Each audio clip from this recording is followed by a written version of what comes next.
mind mapping any project in 6 steps. And in light of what Jim was sharing with us about complexity, I think this is very timely and appropriate. So Sheng, I'm going to put your slides up on the screen. I'm going to get us both screen and say hello and welcome. Hello. Hey, everybody. Thank you so much, Graham, for welcoming me back. I had a really good session 2 months ago, so I'm actually very excited to be back again, talking about project management, which is a little bit different than last time. Yeah. So this is a great new insight into your experiences and knowledge. So I'm going to mute myself and get off screen. I'm going to hand over to you, and then I'll come back into the questions when you're done. Fantastic. Okay. All right. So today we're going to be talking about how to mind map new projects from scratch. So what we're going to talk about is actually the subject of a most recent product that I just launched, which is MindMap Nation, which is a community of mind mappers. So it consists essentially of a website, 2 products, the website itself, like this, which houses various different content, different articles, etc. And then there's also a different component, which is the community component. So right now we have over 100 members that since launch grew 3x from 30 members. And these are very, very different products, right? And it all started as just an idea. So what we're going to talk about is how did I go from an idea to a full-on product launch, right? And a little bit about myself first. So I started in California at Deloitte as a consultant. And then after a year of that, I went into a solar startup as their sales analyst. And after 6 months, basically transitioned over to Google as a product strategist. And then from there I started running user operations for Niantic Labs, which is best known for the game Pokemon Go. So I joined them when there were only 30 people, and now they're probably, I believe, over 1,000 people, a huge behemoth in the AR gaming market. And then I decided to skip over to Graham's side in the UK and did my MBA at the London Business School, during which I did a short stint in venture capital and then ran product management or head of product for a startup in London. And then I returned back to the United States and joined a 14-person computer vision augmented reality startup as running business development, which then actually sent me to Asia to close deals. So all in all, I've been part of essentially 7 different roles in many different companies and been part of either directly or indirectly launched over a dozen technology products. So all of this, everything I'm going to be talking about and everything that I've learned so far had actually gone into the launch of MindMap Nation as well. And through all of my different transitions and product launch experience, mind mapping has been that one consistent tool that I have always gone back to and reached for whenever I feel like I've been caught up in the chaos of ideas and operations and logistics. So for me, mind mapping is a spatial way of capturing ideas and breaking down complexity into digestible parts. That's really all it is. And for everybody here, you already know the autonomy of a mind map, which really consists of a central idea with a related topic, and then a child node, and then down the rabbit hole that we go, right? So the question really is, when should we use mind maps? Especially in the context of projects? Well, in that sense, everything we do is a project. It doesn't matter if it's planning for Valentine's Day, a vacation, or launching a technology product, right? And every project also goes through states of chaos and order.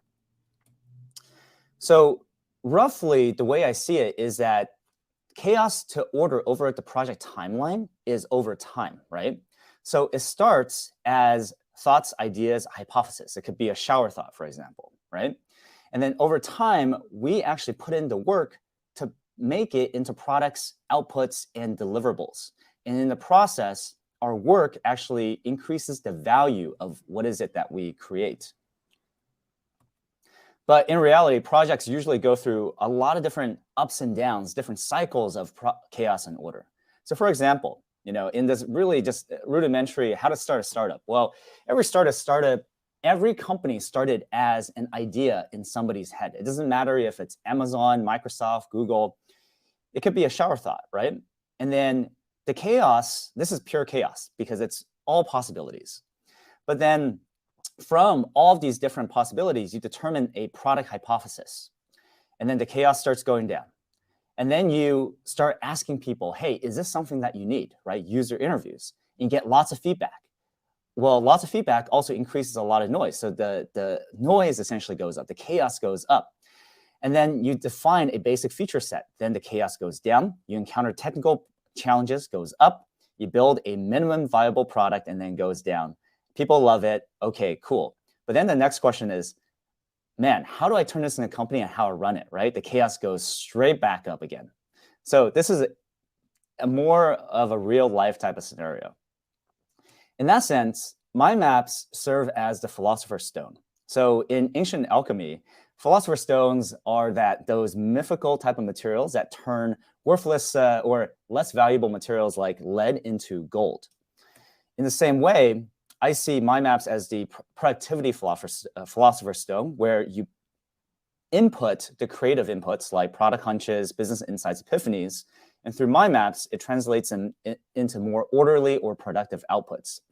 However, mind maps are not really the end-all, be-all tool for everything, right? For example, if you're in sales, you still need a customer relationship management system, a CRM.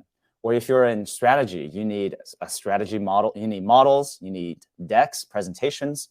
Or if you're in project management, Kanban boards are really, really important.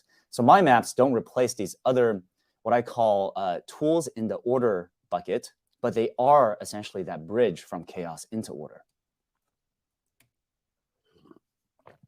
Which brings me to the framework that I came up with in building Mind Map Nation, right?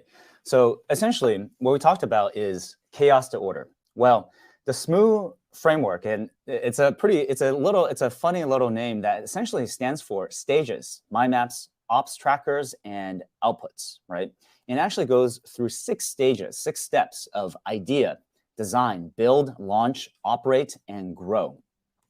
And then when it goes downwards, you can notice that as we progress from an idea to launch and then operate and grow, the order increases as well from chaos, right? And as we go down from stages, mind maps, ops, and outputs, the order also increases. So in a lot of ways, our goal, essentially as project managers, especially when you're basically taking an idea into reality, it's about moving this across the board diagonals so that we actually get to the outputs.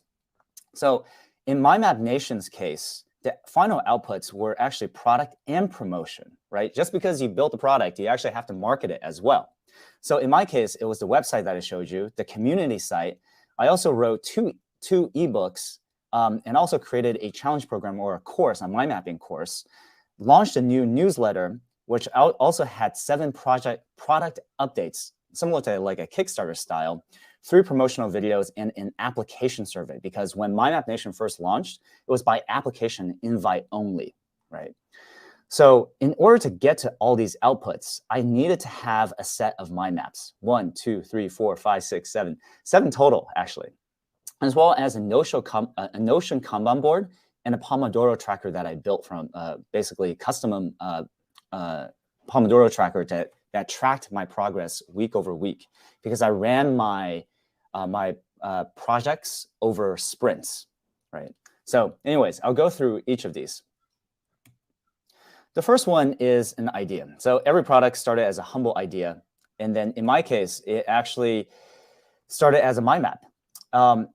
And I actually like to use this template for essentially, 6 questions that needs to be answered for any project, right? It could be, like I said, you're planning for a vacation. What are the objectives? Who's the audience? Deliverables, operations, timeline, and metrics and milestones. So for any kind of project or product, you got to know the why, right? The objectives is, what is it for? What is the problem that's trying to be solved? The audience, who is it for? The deliverables, what is it? What is it that people are actually getting? What is the end product? Operations, this is more of the plan. And then timeline, how do the operational plan or actions fit into a timeline, a linear timeline? And then finally, how do we measure actually success, and what kind of milestones do we want to have, right?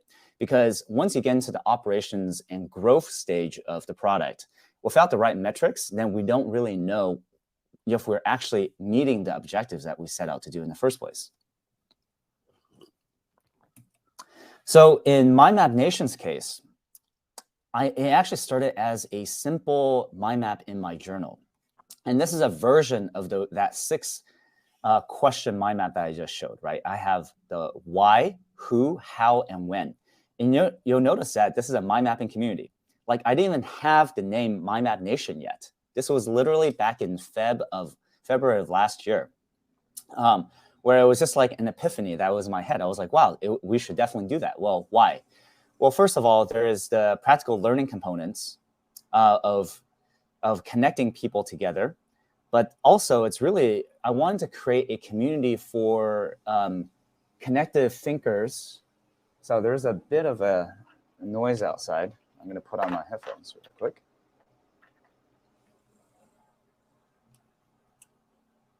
Apologies. There we go. Hopefully you're still able to hear me. Yep. All right. So in terms of the raw idea, it was about how do we actually promote associative thinking, right? In today's very chaotic world, connected thinking or associative thinking is going to be even more important to connect the dots in order to find a path forward in terms of decision making. So mind maps, in a lot of ways, has always been that go-to tool for me to be able to determine, okay, what is the right path forward from all of the different information that's out there. And then getting everybody together is actually really important, because I don't know all the use cases for mind mapping, similar to how BiggerPlate has essentially aggregated all of us together to share our different knowledge of sorts, right? To break down the silos. Who is it for? So at this point, I had run my YouTube channel for about 3 years, and I had about 20,000 subscribers. So I had a pretty fair idea of, the type of users that was actually on my platform and watching my videos. And in that sense, I also came up with a set of user questions that asked, okay, what do you use mind mapping for? How can it be improved? And then I also branched out, like, how do you use it? Which tools? What do you wish you could use mind mapping for? So this is more of a future-looking type of question. Have you noticed any cognitive improvements? This is going to connect the thinking and how it enhances our associative thinking abilities. How would you describe mind mapping, for example? Like, how do you feel while using it? This is a very basic question that I feel like every product manager needs to ask, which is, what is the feeling that you have when you feel, when you grab, let's say, a product and use it, right? And then there's the how, which is, how do we actually build this community for other people, right? Because making YouTube videos is very different than running a community or of let's say, mind mappers. In that sense, I actually identify folks who have run communities before, and I came up with a set of builder questions, like the nature of community, what is the purpose, what is the value, how do I set it up, how do I maintain it, how do I monetize it? And then when, this is the timeline component, right? So there's a timing, all that. And all said and done, I realized from this mind map that I needed to do a lot more research at this point of the idea phase, which then brought me to, which actually convinced me to actually migrate over to a larger digital mind map in iThoughtsX, right? And this is what I call a design philosophy mind map. Let me do that. All right. So when I decided to migrate from a pen and paper type of mind map to a digital mind map, it's because there's just so much more information that needs to be expanded on. And I'll just give you a quick flow. These are the set of 6 or 7 mind maps that I used essentially to bring MindMapNation to reality. It looks super complicated, but as everything else, it'll make a lot more sense as I go through it, right? So before I start any product, put any effort into even creating the product blueprint, is to have a design philosophy. Because if a product doesn't reflect my design philosophy, then it's kind of like, it doesn't really have a lot of direction. So in a lot of ways, the design philosophy mind map is the digital version of that basic 6-question mind map that I just showed that I did on paper, right? So it's got the purpose. At this point, I had already come up with MindMap Nation as the name. And then it says, for MindMap practitioners to share knowledge, connect the dots, build a network of other connected thinkers, change the world and lives for better through connected thinking and greater curiosity and empathy. And then I literally created a manifesto for this community. So everything that needs to be done with a product needs to be intentional, right? And then there's also the pact, which is what is my contribution to the community as its leader? And then, what is the monthly cadence? What is the weekly commitment? What is the daily commitment, right? And then also, why me? I've been mind mapping for 13 years, broad professional, personal experience, et cetera, et cetera. And then also the people. So I actually conducted a series of interviews with some of the subscribers that's been following me for a while. And then I also did a basic design audit. So for the product managers out there, product designers out there, design audit essentially takes a look at comparable products. It doesn't have to be actually directly related to what you do, but you can take snippets of inspiration because in a lot of ways, you don't have to reinvent the wheel of solve problems. So for example, Nest Labs was actually another online community of 2,000 people using the same platform that I use. And they were doing really well. So what I took from them, for example, was actually a community with a membership flow, right? And I took screenshots, went through, okay, this is how you sign up, this is how you pay, this is what happens after you pay, and this is the whole flow of which a new user will enter the community. And I did that for Farnham Street and a couple of other guys as well. So this is a very basic one. I get into a much more comprehensive design audit later on. All right. And then, of course, there's monetization, promotion, and platform, right? At this point, I have a much better idea of how is it that I'm actually going to be approaching my product. So let's go back here. Okay. All right. So at this point, we are pretty much at the tail end of the idea phase, right? So there's no operations done just yet. We still are in the mind mapping phase, right? So now we're moving into design. So using mind maps for design phase is extremely important because as soon as you enter into the actual design, let's say you're using Canva or Figma or even putting stuff into a Notion Kanban board or writing code, you're investing in real energy, right, into that process. So to actually have it in a mind map form, let's say do a design audit and having product outlines and product blueprints actually saves a lot of time because then you can actually go to your team and have a planning conversation at the blueprint level or the mind map level before putting in any effort into coding or designing the actual product. So let's take a look. Now we're progressing to the right? And at this point, I actually did a couple of things. So I did a community design audit. So this is for the community product, right? And these are the 3 types of communities, products that I identified that are closest to what I want to build myself. So there's Nest Labs, which is a circle community. And I basically went through and broke down all of the different components of that particular product. So for example, we have the community, it's a community of 2,000 people. These are the different tabs that they had, right? And then these are the different channels or communication forms that they had as well. And then I just copy and pasted all of the different descriptions and I read through it. And I also put, okay, this is how many posts are in there. This actually allowed me to determine what are the most popular topics of this particular community as possible inspirations for my own. I also noticed that they positioned their challenge or their courses as challenges, right? 30-day challenges with different activities, workbooks, etc. They also had support groups, a membership dashboard. I did the same thing for a couple other type of communities. So this is just to gain understanding of, oh, this is actually how a community product is built by reverse engineering it in a mind map form. All right. And then at this point, I also did a quick kind of like website audit or outline. This is May at this point, right? So again, like the articles, field guides, even the tech stack I broke down. Okay, how much is it going to take in order to run the website, the newsletter, the community, and all that? So it came down to around like $150, $200 essentially. Okay, so now that I've done my design audit or product design audit, I'm ready to move into the blueprint. So the blueprint is interesting because this is almost a one-to-one mapping to how the actual product is going to be. So as I mentioned, MindMap Nation actually consists of two types of product or two separate products. The website, which is content, as well as landing page, it's email signups, it's how new users, essentially new audience members, find the community, go through all the information, make the payment, and then they get funneled into the community platform itself, right? So there's two separate blueprints for these products. And what I mean by one-to-one is, for example, right here, I have website itself. And then I have the different pages like home, articles, the different categories, and I also have the newsletter, right? It's a relatively simple website in terms of that. And in terms of home, okay, we have navigation, mission statement, newsletter sign up, Steve Jobs quote, testimonials, newsletter sign up, call to actions for Circle, which is the community, right? And we'll see here that it's directly mapped to that.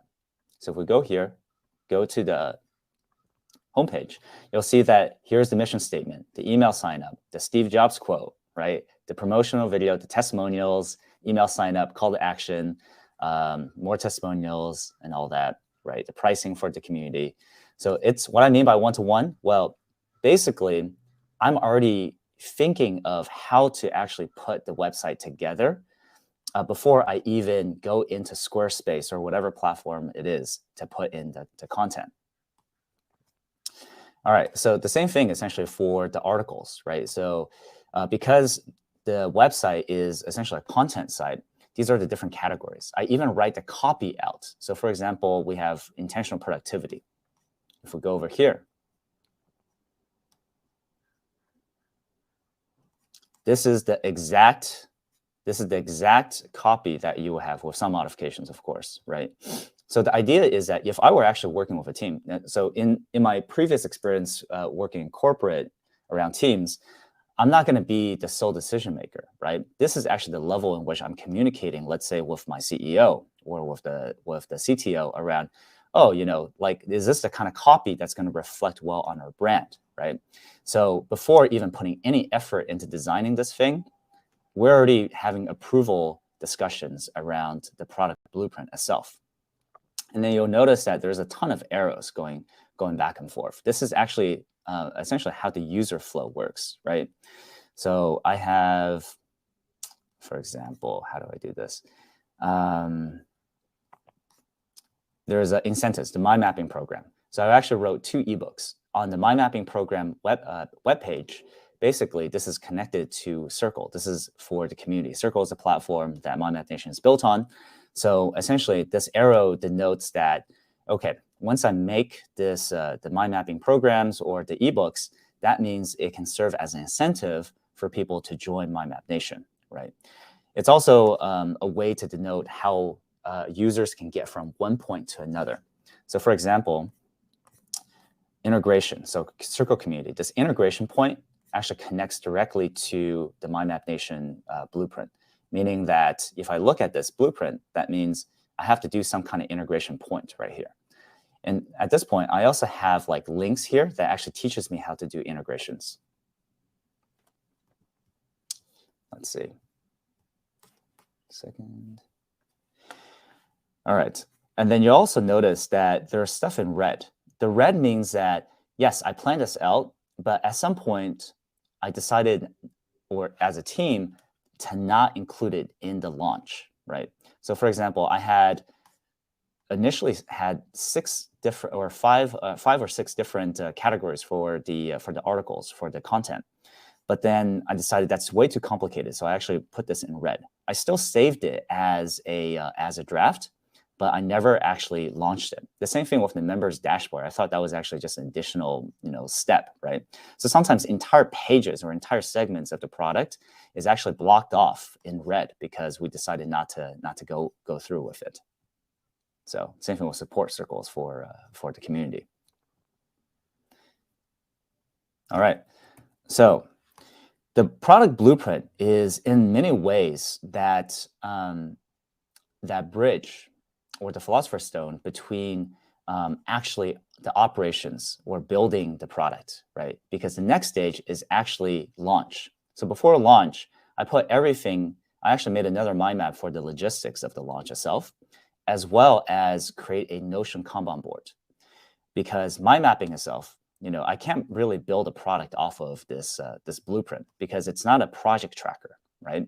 It gives me a blueprint of what to build, but it's not linear. Mind maps are non-linear because it expands out all the product features. But in order to linearify a launch, I need to actually put it into Kanban board. So before I get into the Kanban board, let me show you the launch logistics. So this is where I expanded out all the different aspects of the launch. Let's say the email newsletter, the type of promotion stuff that I want to put, let's say behind the scenes type of things, type of work, as well as, let's say, the video promotions. So 3 updates that I have planned. The membership application itself, these are the kind of questions I'm going to be putting into a Google form and promoting that for people to actually apply and sign up for. The website, tutorials to watch, and Circle community, right? So essentially now what we have is we have the launch logistics steps, we have the website blueprint, and we have the community blueprint. And what all these go into then is my Notion Kanban board. This is how we linearify the progress of the project, right? So for everybody who's familiar, probably familiar essentially with Kanban boards, is that it's got 3 basic columns essentially, is not started, in progress, and done. You can get more fancy with these different stages. I definitely did throughout. And then this is the July 26th copy, which is actually one of the first Kanban boards that I made for this project. And I actually saved different copies of it to give you snapshots of this project at different stages. So at this point, not a lot of things in done, quite a few things in progress, and majority not started, right? And the different categories that I had were video. So this is around promotion. The website. So this is around building the actual website. And then I also have community. So this is the community product. And then I also have email. This is around promotion. So essentially, this classification breaks down into 2 product types as well as promotion. Right? And then this is where, for example, website, start here page. I need to make that. And essentially, the Kanban board, all of these cards take on a certain aspect of the blueprint. So for example, there's definitely a card for making the homepage, for example, right? So once I get to the homepage card, then I go back to my mind map and refer to, oh, this is what I actually need to put into that particular sub-project. So, and then each of these then has a due date, which then I can put into calendar view. So this essentially is a calendar view of my launch, right? These are the different tasks that I have to complete at a particular point. And you can see here the way that I've named my naming convention is that, okay, website, right? Circle community type of things, newsletter, YouTube. So at a glance, I can immediately see what are the operational type of steps and what are the promotional steps. If I want to get fancier, then I can put, okay, well, what is my promotional schedule? I go into my filter, email, and video, right? What you see here essentially is my promotional calendar, where every Wednesday I'm giving like a new update on the progress of my Map Nation. And then every Thursday and Saturday, I'm scheduling these YouTube videos that also serve as additional marketing for the site. And the way that I did the newsletter is actually in a series of launch updates. So each of these, like for example, launch update number 1, these are all sent as emails, right? So I had a collection essentially of 7 different 7 weekly updates that sent out over email for people to follow along. And each time I also included essentially a membership application. All right, let's take a look at this. So by August 6th, which is almost basically a month and a half away from launch, you can see how it's already evolved, right? I've added a reminder for ongoing stuff that I need to do. They're still not started, in progress, and done. There's quite a few more things in the done bucket now. There's a lot more things in the in progress. And I also put a tabulation here. You'll notice that the total number of cards here is 40, whereas here, when I first started, was 32.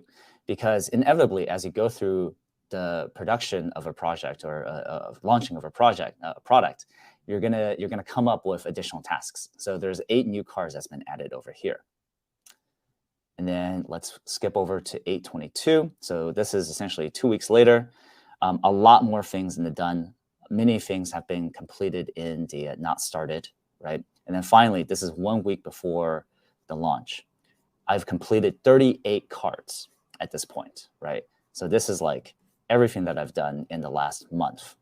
Website, update newsletter page, YouTube, all of the things, right? So with this actually just allows me to just like crank it out. Whenever I need to refer back to the mind map for guidance, I will. But for the most part, when it's launch time, I live on Notion and whatever application it is I'm actually building a product on, right? So at this point, 1 week before launch, I have like very, very little not started, essentially in progress. At this point, I'm already like planning the kickoff meeting, and the total card count increased to 56. I also scrapped 2, right? And then throughout all of this, I actually ran 2-week sprints in order to just like get everything done. And this is the sprint tracker that I use in order to, basically run Pomodoros and stuff. So anyways, I won't get into this. The Kanban board is probably the most important. All right. So ops trackers essentially is what brings us closer to the end product after the mind map component, right? So in terms of outputs, let's take a look at what was actually produced. So like I said, I wrote 2 mind mapping books, essentially 100 pages worth of mind mapping fundamentals, as well as came up with a program that I turned into an actual course for the members to take, right? So these are essentially like a daily type of different types of mind maps where you can do mind maps, video mind maps, deconstruction, all this stuff like that. And this is actually what I launched my community off of. So we basically got the entire community around, and then we went through 7 days together. And at the end, we had a retrospective to share all our learnings. And then I also had 3 promotional videos that were launched throughout the entire thing, the entire launch process to promote the product. So MindMap Nation community, as well as the website, right? So this is basically everything that you see here. The membership page, everything was built essentially within a month and a half, just like ready to go. And this is the community itself, where we have like our different events, our different libraries. So these are all the different events that have already happened. This launched in mid-September, and we've already had 27 events, live events with our members. So it's grown real quick. All right, which gets us into operate and grow, right? Because once you launch a product, you almost have to put on a different hat. It's no longer just like mind mapping or just cranking away and building. You actually have to operate the community. You have to grow it. You have to grow the product and create a feedback loop, right? So build and ship, and then learn and design. In that respect, we go back to kind of where we started around the metrics and milestones. If you remember that basic 6 question mind map that we had that was handwritten, the last one was metrics and milestones. So for me, it's around the newsletter, mind map community, as well as what are the achievements that we did. So newsletter, since we launched in mid-September, I've doubled the subscriber growth. I've written 23 articles. The MindMap Nation community has actually grown 3 times. We started with a humble group of just like 30 members, and over the last 4 months, it's just tripled. We've had 27 live events, mostly recorded, and then 2 member-led events, one of which is actually happening today. So this is super important because as a community leader, you really want organic growth. You don't want to keep on running the events, right? You want people to actually run the events and have ownership of the community. So that's actually a critical metric. And then in terms of milestones, and this is just like overall, I was accepted to the LinkedIn Creator Accelerator, which basically LinkedIn selected 100 creators from around the country with a technology focus. And basically that was a 6-week program that really actually also promoted MyMap Nation. I've doubled my consulting clients, and I've expanded my team to 4 people at this point because things are really, really heating up. All right, so that's yeah. And last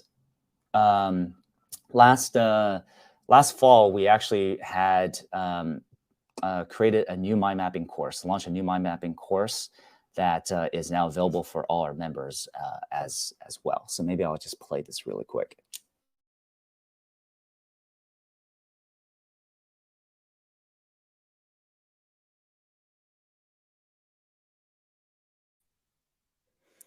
Shane, we haven't got any sound coming through.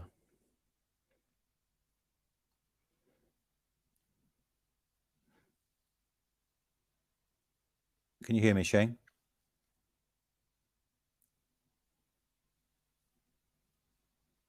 So we've lost sound. Oh, Graham. Oh, yeah. Hear me? Yeah, I got you. I can hear you now. We weren't getting any sound. We could see the video, but we. Oh, I see. Yeah, sorry about that. That's okay. All good. All good. Oh, yeah. I'll just repeat this. So last winter, we launched a new course for the community. This is actually available for all the community members. And let me just play this really quick. It's about 30 seconds. Yeah, we're not getting any sound on that, or is it just words? Is there a sound? No. There isn't? No. I see. That's fine. That's what we lost. Got it. No worries. Yeah, we can just skip to this, actually. So if you want more mind maps from me, this is actually where you'll be able to find me. So I'm on YouTube, the website, MyMap Nation, as mentioned, the community. I also have a newsletter, various different courses, 2 books, and my email is sheng@mymapnation.com. So that's really useful because you've answered one of the questions. How to reach you. So that's if you leave that on the screen, that would be really handy, actually, just for. I will, and this is basically the last slide. Oh, that's right. Yes, it's almost as if we both knew where we were going with this. Exactly. That's great, Sheng. Thank you so much. I think I want to put Olaf's point up on the screen because I don't think I want to read this to you because it's quite a lot, but I hope you can make sense of it if I put it on the screen. Can you see that all right, Sheng? Yes, I can, actually. Yes. So I'll let you just read the point, which is in essence about the staggering amount of stuff you did and the time management. Yes. Thousands of issues, sub-issues, however well organized they are. I always find myself needing 10 to 15 categories of priorities, which is hopeless from the beginning, as I've created such a comprehensive kind of plan. Excellent question. So for that, as I mentioned, the Kanban board is extremely important.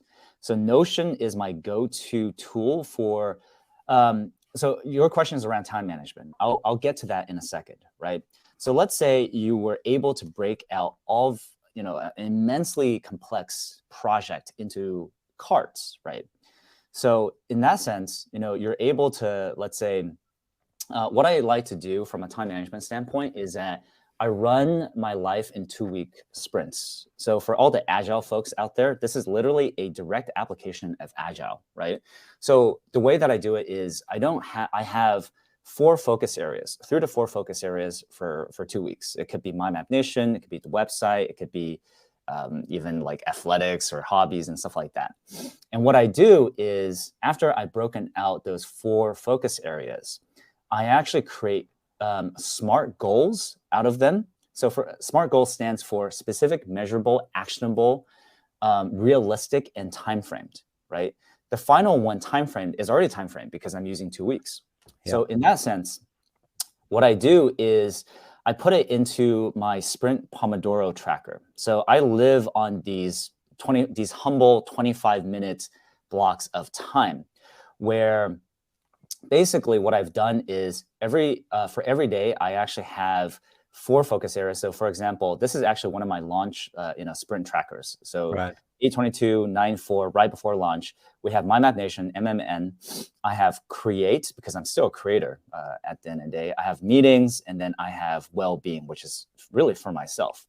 And then I also have essentially what you'll see here for every category, I have a goal. And this is the number of Pomodoros that I want to actually like have, right?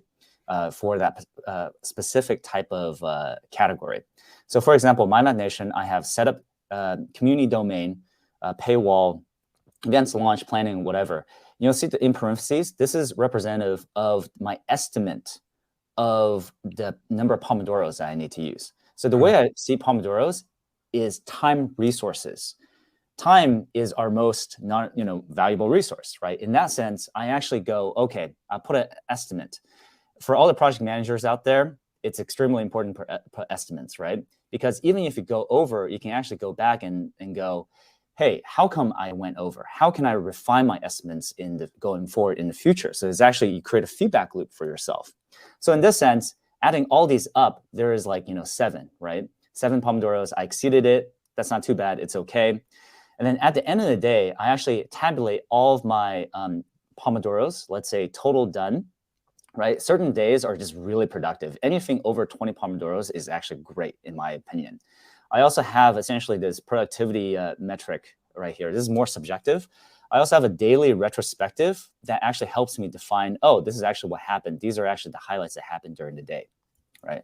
So this is actually how I keep time and how I basically break up these big projects into literally 25-minute blocks that I can achieve. Very interesting. Very interesting. Great self-discipline. Let me loop back on a couple of these other questions.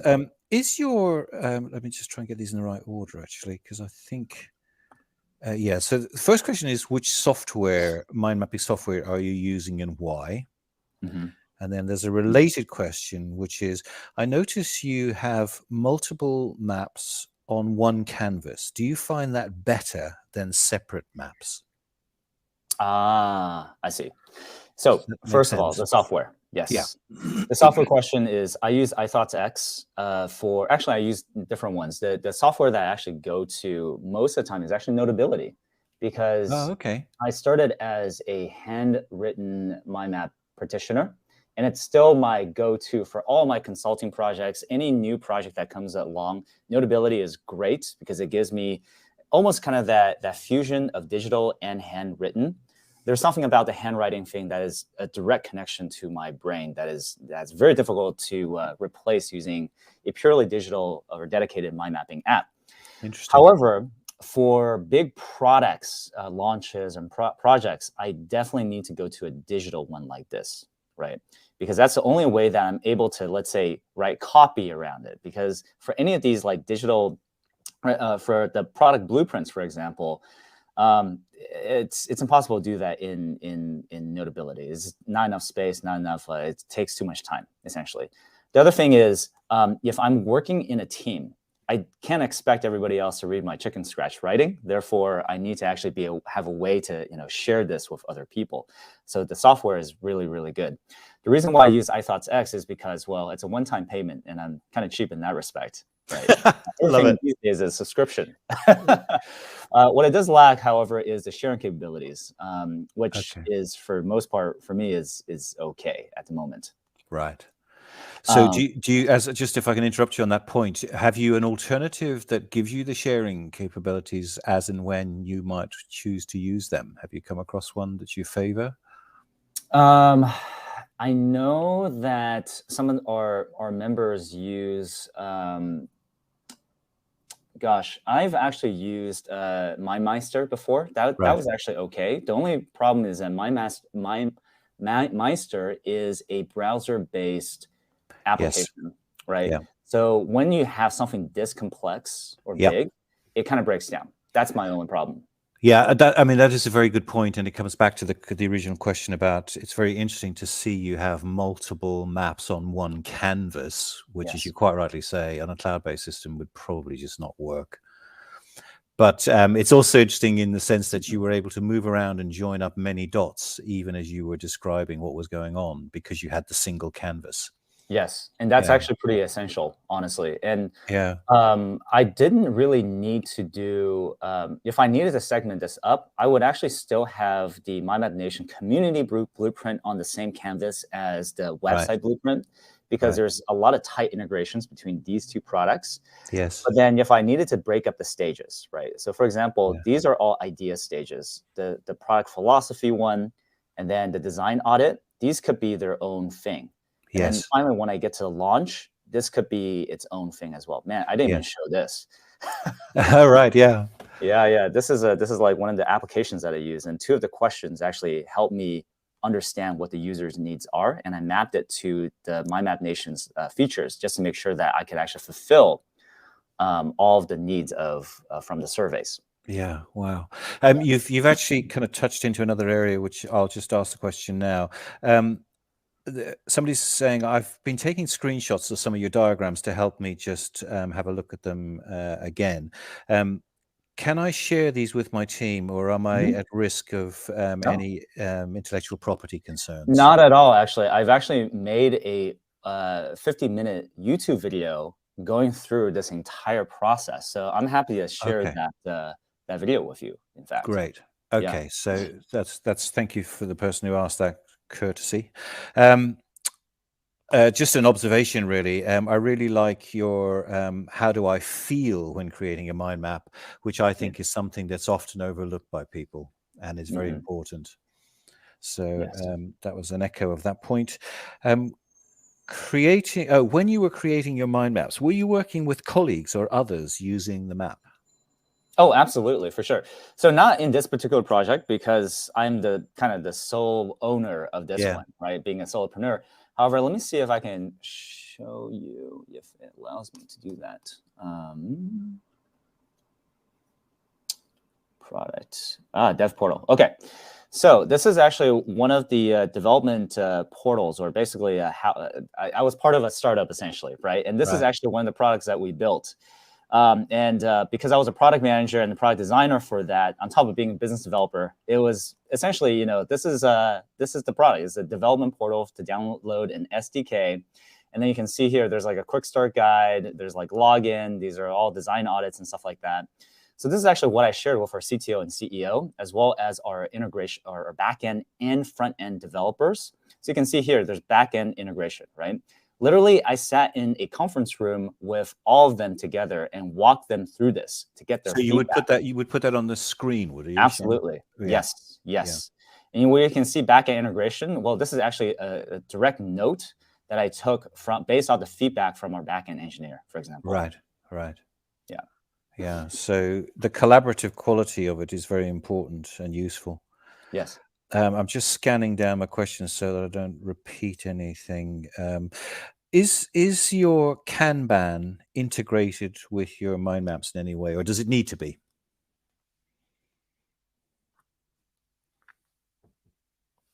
Have I lost you?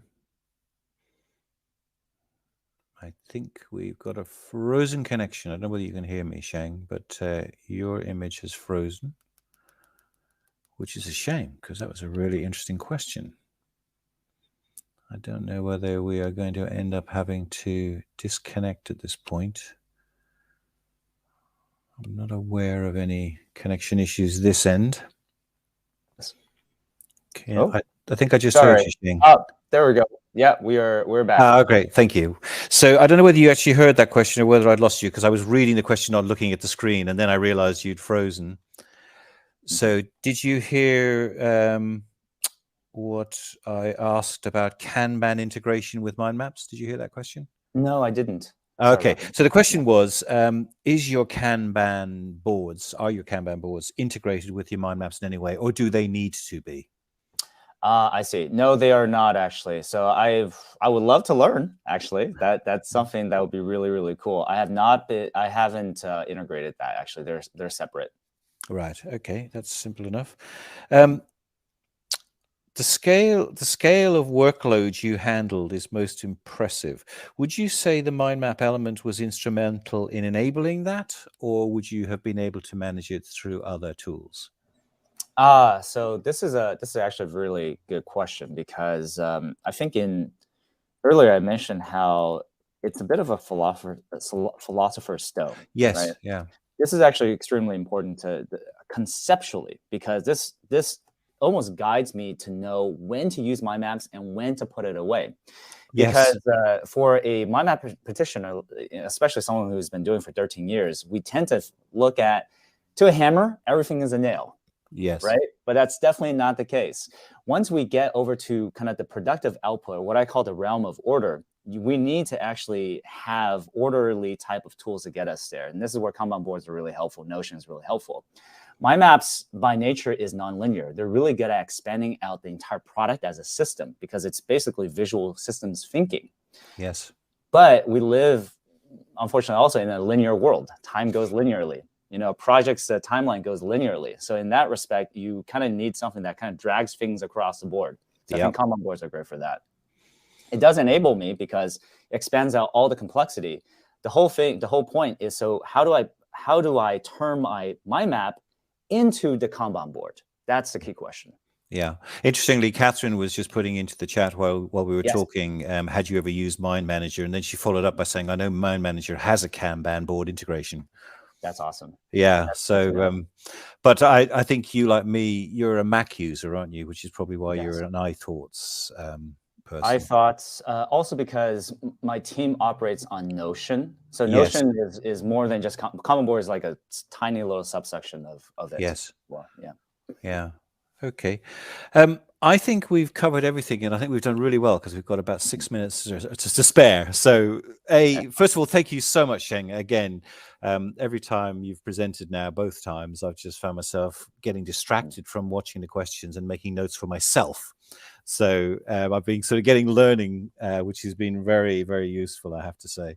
It's a pleasure, always. Yeah. And somebody asked me recently, was Mind Map Nation a competitor to Bigger Plate? And I said, no, not at all. Absolutely brilliant compliment to Bigger Plate. So I hope we can continue to complement each other's efforts, and I look forward to getting you into the next one. We'll have to give you another couple of months rest, and then every couple of months. Yeah, we'll get you back for another discussion about uses of mind mapping. So thank you very, very much, Sheng, for your time today. I know you've got a busy day. I know it's early in the day for you, so I really appreciate the commitment. I'm just going to put up on the screen